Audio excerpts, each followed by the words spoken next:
Good evening! Maayong hapon! So karon di ay a day na light sa taso sa kababayan nga kabuhion. So since kabuhion man ko, magtinulang manok ko nga di ko mag-use o mantika. So first akong ipanitan ang sayote nga akong itagtangan o buko-buko ang repolyo kay di magkaon.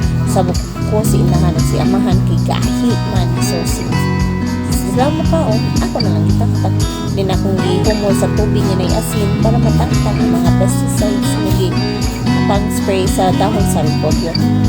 Next ikuha na ko manok akong gipainit ang kaha din akong gibutang ang manok igisa na kasi ang ng mantika isunod na ko ang sayote ug ang tangad dayon akong gibutngan og tubig from Pasig River Charis nga ako din hibutangan asin nga gibutangan ako sarap dayon sad nang gibutangan og chicken powder para lalong sumasarap sa mauto nag-andam na ko para sad sa ako ang kanon akong hugasan ang kaldero pag man akong hugas kay magluto ko og mais mais akong lutoon kay since diabetic man ko low sugar man siya so mauna ako ang i-substitute sa akong rice to control my sugar.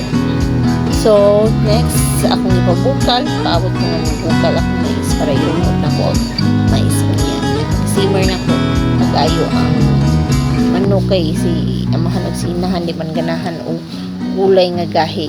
So kung ako lang pwede ra ta tog half cook niya sila mukaon man sila so I consider sad nako sila para di magsakit lang ipon o ginusap sa gulay. So mao to akong karaw-karaw ng mais ug ang manok ako nang ipahinayan ang mais nya since naglambing-lambing man ako mga poor babies ako sang gilambing so that's it bye.